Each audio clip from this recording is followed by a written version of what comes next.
apresentação é a distribuição funcional da renda no Brasil, conceitos e as análises recentes. Essa apresentação está estruturada com uma introdução, algumas referências, que é um tema é um pouco árido, é um tema muito acadêmico, voltado à economia, mas eu vou tentar traduzir, né, para o público não especializado da área. Então, vou fazer uma pequena introdução antes de mostrar os resultados, né, cuja fonte principal é o Sistema de Contas Nacionais, que no Brasil é divulgado pelo IBGE, e os comentários finais. Então, nessa introdução, a gente mostra no que consiste a distribuição funcional da renda.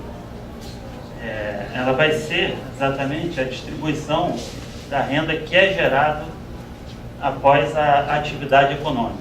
Existe uma atividade produzida, gera bens e serviços e gera renda. E essa renda é distribuída numa parte que remunera o capital das empresas, e o trabalho dos trabalhadores, remunera os salários e contribuições sociais aos trabalhadores. E também remunera o Estado por meio dos impostos que são recolhidos na produção. E é justamente isso que vai ser definido olhando um indicador como esse, da economia brasileira, que é a participação do rendimento do trabalho, do rendimento do capital na renda gerada. A gente pode dizer que ela mostra o conflito distributivo, capital-trabalho, na economia. E uma coisa é importante salientar, ela é diferente da distribuição pessoal da renda, uma vez que ela não mostra a diferença entre os assalariados. Então a gente vai mostrar quanto o capital foi remunerado, quanto o trabalho foi remunerado, mas a distribuição funcional não dá conta de se os salários são muito mais altos do que outros, essa distribuição entre salários. Bom, por que estudar a distribuição funcional? Ele é um tema relacionado às economias de renda desigual, né? E a economia brasileira é caracterizada por isso. É um tema ainda pouco explorado na pesquisa acadêmica e restrito ao universo das contas nacionais, e é importante dar visibilidade a isso. Os dados são produzidos pelo IBGE, né, que se adequa aqui ao nosso congresso, e, além do mais, ele entrou agora no radar internacional no âmbito dos Objetivos do Desenvolvimento Sustentável da ONU, com a Agenda de 2030, que é o prosseguimento dos Objetivos do Milênio passado. São um parênteses aqui, são 17 objetivos temáticos nessa Agenda 2030, e são vários temas, né, sociais, ambientais, econômicos. Então, um deles tem desigualdade de gênero, tem crescimento econômico, emprego, e um deles é a desigualdade de renda, e justamente esse que o indicador que vai mensurar se determinada nação alcançou aquele objetivo. O indicador é a proporção das remunerações no PIB, que é justamente o resultado que a gente vai apresentar aqui.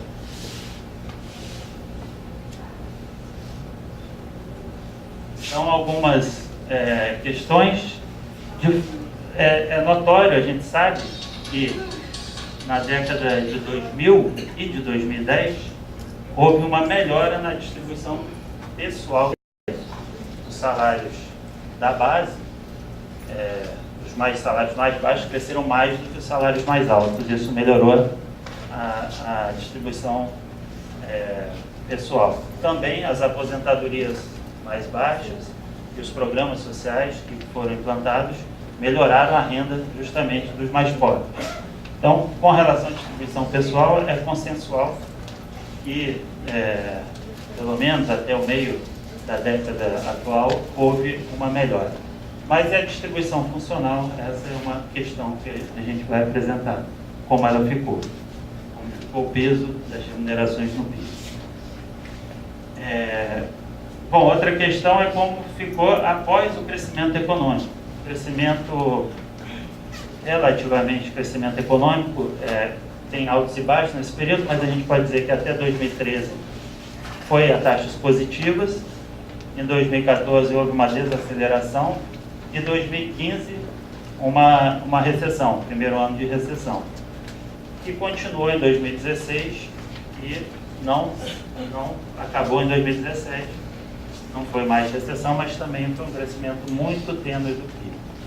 Então a gente pode dizer que em 15 e 16 a economia afundou, em 17 ela andou de lado no fundo do poço. Isso certamente traz impactos para a distribuição funcional da renda, assim como diversos outros impactos econômicos, né, como o aumento da pobreza, etc. E do desemprego. E a gente não tem dados, o dado tem uma defasagem até o ano completar, e o dado que vem oriundo das contas nacionais ficar pronto e poder ser divulgado. Então, o nosso último resultado é 2015, isso se aproximando do zero. Aqui um outro resultado, né? Na verdade são 3 resultados. A linha vermelha, a gente olha ali no eixo da direita, é a população ocupada. E a população ocupada cresceu bastante nesse período, até 2014, com crescimento positivo. Em 2015, já por efeito da crise, um pequeno declínio, mas que mesmo assim registrou quase 20 milhões de empregados, de ocupados a mais do que no início da década de 2000. A linha verde mostra o rendimento médio real, né, esses valores estão em setembro de 2015, e mostra também um crescimento expressivo ali a partir de 2005, 2004, na verdade, já em 2005, que ele cresce e cessa somente no ano final dessa série. E o mesmo ocorre para o salário mínimo. O valor do salário mínimo real cresce quase que 2 vezes, né? Passa de R$ 501 a R$ 901. Então, são transformações, né, que aconteceram no mercado de trabalho brasileiro, mostrando aqui, muito sinteticamente, né, só com 3 curvas, o aumento da população ocupada, da renda média de trabalho e do salário mínimo. O salário mínimo este não impacta somente no mercado de trabalho, mas também nos benefícios de aposentadorias. E também fazendo sentido, né, totalmente colado com a realidade apresentada na figura anterior, esse gráfico de barras, e as barras verdes é que importam mais, mostram os reajustes, o percentual de distribuição de reajuste salarial em comparação com o INPC. Quando ele é acima da inflação, é o resultado verde. Quando ele repõe a inflação, é o vermelho. E quando abaixo, a barra vermelha. Quando repõe amarelo e abaixo a barra vermelha. Então, mostra que no período ali de 2005 a 2014, a grande maioria das negociações salariais sindicais, né, esse é um dado do DIEESE, do Sistema de Acompanhamento de Salários, a grande maioria foi superior à inflação, beneficiando os trabalhadores. Em 2015 foi a metade das negociações, em 2016 já a minoria, o que não vai trazer, né, uma boa indicação para o comportamento da distribuição funcional mais à frente. Vou mostrar. Então a gente tem esse declínio no final da série. Em 2017, como a inflação foi muito baixa, parece que melhora um pouco isso. Mas a gente não tem o resultado ainda, só tem para o primeiro semestre. Eu preferi não exibir porque não é um ano completo.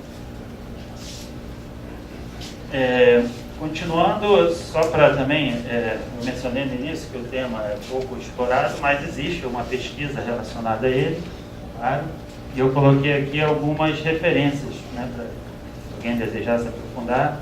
vou deixar a apresentação disponível e o que esses autores disseram. Um primeiro texto que eu selecionei ali, do Cláudio Considera e Samuel Pessoa, falando da distribuição no Brasil, distribuição funcional, desde 59 até 2009, e eles fazem uma harmonização de todos os resultados. Não é uma tarefa tão simples, já que tem séries que são descontinuadas, então precisa todo um esforço de pesquisa para fazer esse encadeamento. E ele chama a atenção para a diferença entre as remunerações do setor público e privado. O Fernando Matos, que é professor da UF, né, ele fez o doutorado nesse tema na Unicamp, é professor da UF, mostra essa evolução no perfil distributivo brasileiro e defende no trabalho dele o uso combinado da distribuição pessoal da renda com a distribuição funcional para você avaliar o perfil distributivo. Paulo Dedeca, também da Unicamp, né, organiza ali um livro que é A Queda Recente da Desigualdade, Relevância e Limites, e mostra que enquanto no início, no primeiro período ali de 90 a 2004, houve penalização da renda do trabalho,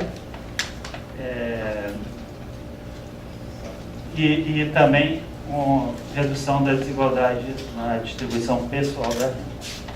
Então, ambas andaram juntas no sentido de penalizando o trabalhador. A minha tese eu coloquei como referência, que trata da distribuição funcional e também da economia não observada, que é uma proxy, assim, a gente pode chamar, da economia informal. Essas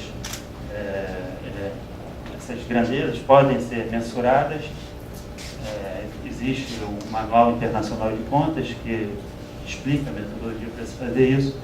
Então, nesse trabalho mostra, mas também, para trazer o tema para cá, foi sobre a distribuição funcional da renda e uma projeção que se pode fazer.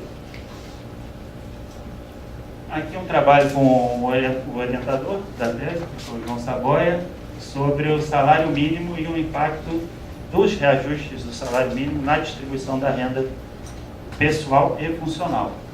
Então, nesse trabalho a gente buscou mensurar o quanto a variação do salário mínimo impactaria na melhora da distribuição da renda.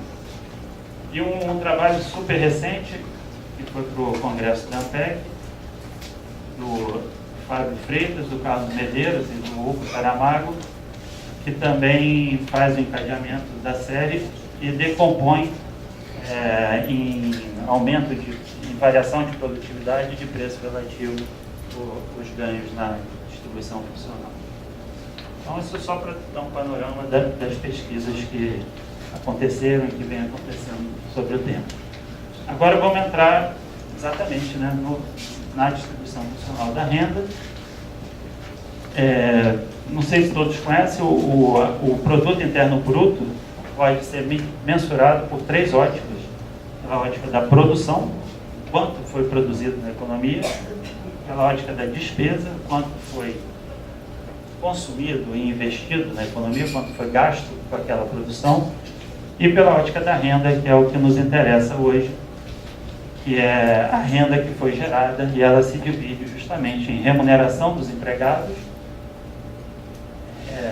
excedente operacional bruto, imposto sobre a produção, que eu já mencionei, e uma quarta categoria, que é o rendimento misto bruto, que é quando o trabalhador é o próprio patrão. Então, quando é um trabalhador autônomo, não é possível diferenciar o que é a renda do trabalho e o que é a renda do capital empregado. Então, tem uma parcela menor que é classificada como rendimento misto. Aqui só um parêntese que vai fazer uma diferença ali na frente. Na ótica da renda, a gente repartiu o trabalho, capital, renda mista e imposto sobre a produção. É importante mencionar isso porque existem, agregando, duas categorias de impostos, uma sobre a produção e a importação, que são cobrados no produto final, no produto que é comercializado. E aí tem os impostos sobre produtos, IPI, ICMS e COFINS, impostos sobre importação e os impostos sobre folha de pagamento. Eu coloquei ali o peso aproximado na economia brasileira, somados dão quase 70%. E existe uma outra categoria que não está no âmbito da produção, mas posteriormente, depois que ocorre a produção, a renda é gerada, há depois redistribuições de renda que são cobrados impostos para financiar os entes públicos, são impostos sobre renda, propriedade e capital. Imposto sobre a renda, pessoa física e jurídica, é o principal deles, dessa categoria, e outros impostos sobre propriedade, IPTU, IPVA, ITBI, tem uma parcela bem menor. E aí se dá o restante da arrecadação tributária. Ok. Então, aqui, eu posso passar mais rápido, aqui estão os resultados. Não vai dar para ver os números, né? Eu posso informar, vocês vão ter depois das apresentações, mas a gente já enxerga um padrão, vai enxergar melhor no slide seguinte, que eu vou dar um zoom em cada dupla de curva, mas em vermelho a remuneração sofrendo aquele declínio, que a bibliografia ali apontou, do Cláudio Dedeca, até 2004, e depois um fortalecimento desse fator, né, na participação em relação ao PIB.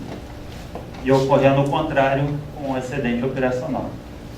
E também chama a atenção a curva azul dos impostos, que tem um crescimento no início, mais ou menos estável, mas ascendendo um pouquinho até 2008, 2009, mais para baixo, e o rendimento misto em declínio praticamente desde o início. Então, aqui os primeiros resultados da remuneração. A renda do trabalho participava com 41% no PIB, na renda gerada, cai para 38% e sobe em 2015 até quase 45%, chegando no nível mais elevado. E a renda do capital, ao contrário, tem o seu nível mais elevado em 2005, com 35%, mais ou menos, e depois uma redução, né, com algumas flutuações até o ano final da série. O azul é o azul. Então, vamos colocar os principais pontos, né? Remuneração, desde 95 queda até 2004, quando possui uma recuperação. E ali, em 95, tem os efeitos da estabilização dos preços, né, do plano real, com efeitos que, de fato, conquistaram a estabilização, mas penalizaram o mundo do trabalho. Uma abertura econômica muito forte, né, para os importados, um câmbio apreciado, traz perda de competitividade para os produtos nacionais, reestruturação, né, como consequência disso, das empresas, de diminuição de tamanho, juros elevados. E também, continuando ali no segundo período da década, no primeiro período da década de 2000, com contração fiscal, né, que é redução de gasto público e aumento do desemprego, da informalidade. A crise energética aparece ali também em 2001. Eu escrevi isso antes da guerra, apesar do mesmo responsável, está hoje ainda. O azarado. O azarado é o maldito. Por aí. E também juros altos. Em 2004, 2014, né, as coisas mudam, né, o PIB passa a se elevar. Claro que tem uma expansão mundial, puxando também boa parte da produção nacional para exportação, mas também, e que gera aumento de emprego, formalização. Tem também políticas públicas que visam o aumento do salário mínimo, né, uma política oficial de reajuste do salário mínimo acima da inflação, expansão de investimentos públicos e do crédito, isso como reação à crise internacional de 2007 e 2008, e também a consolidação dos programas sociais, como o Bolsa Família, né, o principal deles. Então, fatores externos e internos contribuem para esse ambiente positivo na economia e também para que a divisão em relação à renda do trabalho tenha sido favorável. Em 2015, vocês podem ter notado no gráfico anterior, ainda assim a remuneração do trabalho ganha um peso, mas aí já é por um motivo distinto, porque houve uma queda tão forte do PIB, de 3,5%, que a remuneração também foi penalizada, mas ela, nesse primeiro momento, não foi tanto quanto o PIB. Então, os dois caíram, mas ela caiu menos, então ela ganhou participação.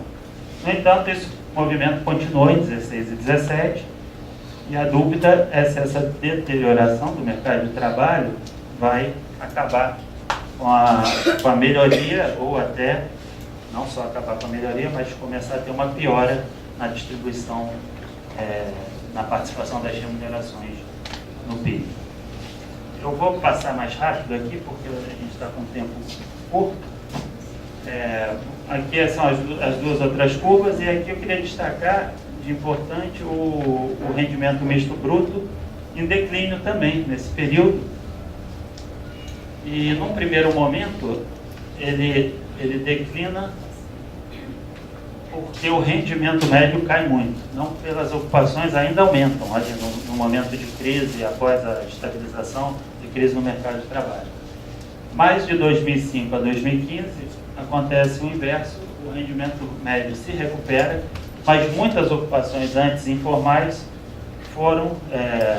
se inseriram no mercado formal. Então, muitos trabalhadores por conta própria obtiveram empregos com carteira, então deixou de ser rendimento misto, sua remuneração, para ser salário, trabalhador assalariado. Então, incorpora ali a participação na distribuição da renda. E vou contextualizar o Brasil num ranking com 44 países, os dados são a maior parte de 2015, ele conquistou a 26ª posição de remuneração, ainda intermediário, mas saiu das posições de lanterna, 18ª no excedente com rendimento misto, esse dado é apresentado conjuntamente na fonte que eu busquei, na OECD, e é o terceiro lugar em impostos sobre a produção, o que é uma anomalia e é muito ruim para o país, porque é um imposto muito regressivo, né? O imposto sobre o produto, quer dizer, o imposto cobrado no quilo de arroz é o mesmo pago, seja pessoa pobre, seja extremamente rica, e por aí vai. Então é um imposto bastante regressivo. Esse aqui é o ranking, então o Brasil estava lá em cima, são os piores, né? O pior é o México, vocês não dá para ler, esse daqui eu posso enxergar. É o México, a Grécia, a Romênia, Polônia, e o Brasil foi para uma posição intermediária, África do Sul, Noruega, Estônia, Rússia, Portugal, Israel, e os melhores, né, nesse quesito, Suíça, Estados Unidos, França, Islândia, Dinamarca, Bélgica, China, Alemanha, Canadá, e todos em torno de 50%, Holanda, Finlândia, Reino Unido e por aí vai. É um dado que a gente não espera. É um dado da OECD, mas é inesperado.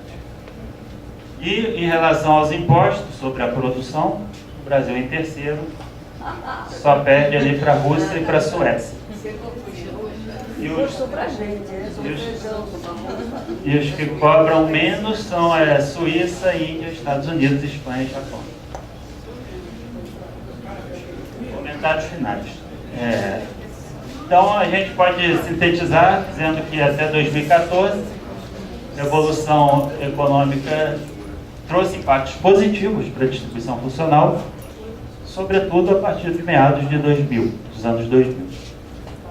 Claro que os fatores externos ajudaram, né, o crescimento mundial e o aumento das importações brasileiras até 2008, porque depois vem uma crise internacional forte, e aí o que continua mantendo o mercado de trabalho favorável são as políticas de aumento do salário mínimo, né, que aumentam o consumo e fazem movimentar a economia, os programas sociais, idem, expansão do crédito, e o maior poder, isso tudo gera um maior poder de barganha também para o empregado. Eu me lembro que um efeito colateral era o aumento da rotatividade do trabalho, mas era por um bom motivo, porque o trabalhador saía de um emprego para ir para outro melhor. Então foi isso que foi verificado naquele período. E, de fato, a gente pode dizer então, que os trabalhadores se apropriaram dos ganhos de produtividade da economia nesse período. Para se sustentar essa melhoria, é necessário o crescimento econômico com a formalização, né? Não basta crescer e não gerar emprego, ou gerar emprego sem carteira, ou emprego autônomo, que é até muito mais difícil para obter o crescimento. Reduzir ainda essa parcela de rendimento misto bruto e reduzir também, isso é uma boa medida, apesar que é muito difícil, né? Se fala muito em reforma tributária há muitos anos e não se consegue, mas seria importante reduzir os impostos sobre a produção e aumentar, né, para compensar e o Estado não perder recursos para realizar políticas públicas importantes, compensar aumentando impostos sobre a propriedade, sobre o patrimônio, sobre a renda. Mudanças estruturais a favor de atividades que remuneram melhor os trabalhadores também seria uma possibilidade, né? Estimular atividades cujo trabalho é mais qualificado e, consequentemente, mais bem remunerado. E a dúvida, no slide seguinte, a gente tem alguns apontamentos, o que deve ter acontecido em 2016 e 2017. Aí eu vou ter que esconder o crachá do IBGE, porque o IBGE não faz previsão, se não é dado do IBGE, são suposições, né? São indicadores que já são revelados, mas o impacto na distribuição funcional a gente ainda não tem oficialmente. Mas, muito provavelmente, o que acontece? São 3 anos que não são animadores. O mercado de trabalho se deteriora desde 2014, a desocupação, que estava em 6,8%, passa para quase o dobro, quase 13%. A subutilização, que é um conceito mais amplo do que o de desocupação, que envolve também o trabalhador que gostaria de trabalhar mais e não consegue, ou que gostaria de trabalhar, mas desistiu de procurar um emprego. O desalento, exato. Então, ela aumenta muito também, de 15% para 24%. E a formalização no trabalho com carteira no setor privado apontou uma queda. Então, isso indica que não deve estar muito boa a parcela dos rendimentos, da remuneração do trabalho. Há uma redução do rendimento do trabalho, já mensurada, e 2 leis, né, que passaram no Congresso no ano passado, que são muito pró-capital, né, que penalizam o trabalho, que é a lei da terceirização ilimitada e restrita, não mais áreas, meios só podem ser terceirizadas, mas qualquer área das empresas, e a reforma trabalhista, que flexibiliza muito o trabalho e traz uma série de perdas de direito para os trabalhadores. Isso gera piora no poder de barganha e também para esse conjunto maligno de medidas aprovadas recentemente, a emenda constitucional 95, que congela os gastos públicos e vai dificultar também a reação para uma recuperação econômica sem o investimento público. E aí, para não terminar a apresentação tão baixo astral assim, porque de fato são medidas que certamente vão trazer resultados negativos para os trabalhadores, o que sobra para a gente é que a gente, nesse ano, né, teremos eleições, e é uma possibilidade de que um governo, ainda que não seja da nossa preferência, mas um governo que coloque um projeto que esteja em disputa e que seja eleito democraticamente, se comprometa em alguma maneira com os trabalhadores, e não ao contrário de mas ao contrário de um governo que sem voto, e aí não precisa prestar conta de nada, e pode aprovar uma série de medidas muito negativas, como foi em 2017 e 2018. Eu agradeço.